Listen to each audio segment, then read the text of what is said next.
2-1แอคชั่นเลยแม่1 แอคชั่นสวัสดีมื้อนี้สิมารีวิวดอกไฟโซลาร์เซลล์ยี่ห้อเรนดี้เนาะเป็นของเยอรมันมาตรฐานเยอรมันแต่ว่านำเข้าโดยบริษัทไทยเนาะตัวนี้เป็นไฟความแรง900 วัตต์แจ้งสันใดไปเบิ่งเลย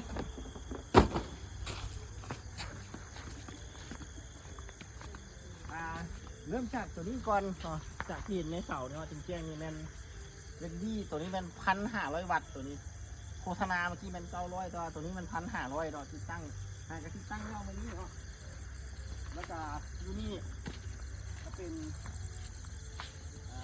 ตัว1,500ให้กันเนาะเป็นตัว1,500ให้กันเป็นเรนดี้ตัว1,500แล้วตัวนี้เป็น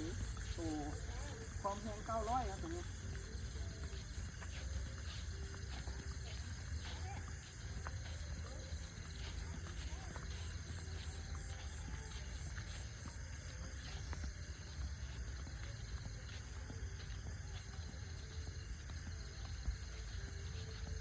ตัวนี้เป็นไฟโซลาร์เซลล์ยี่ห้อเรนดี้ความแรง900 วัตต์เนาะจะไฟแจ้งได้ดีเลยเนาะรัศมีกับประมาณ10 เมตรเนี่ยเนาะประมาณ10 เมตรมวลทนเนาะแต่ว่าไฟมันเป็น360เนาะจะแจ้งอ้อมทิศทางอันนี้เขาใส่อยู่สวนจะแจ้งดีอยู่เนาะควบคุมดีอยู่แล้วก็การติดตั้งกับบยากเขาก็ไปเอายางรถนี่แหละมาแล้วก็มีท่อร้อยเนาะตัดประมาณ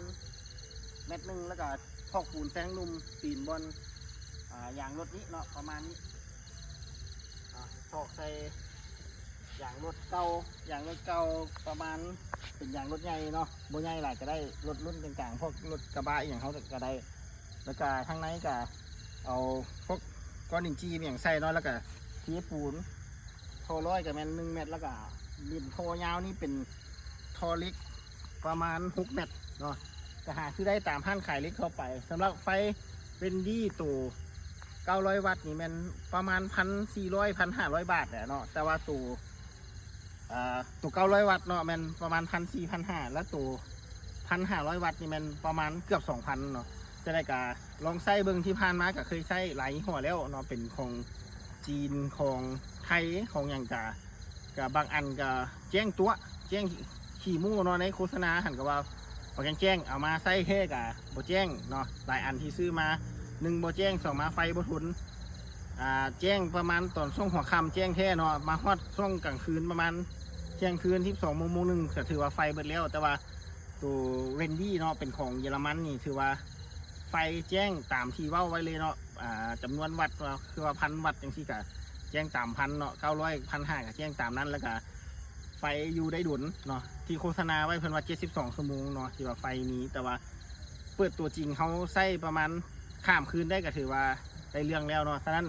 ใครมันไผ่ที่กำลังซอกหาดอกไฟโซลาร์เซลล์ก็แนะนำเลยลองใส่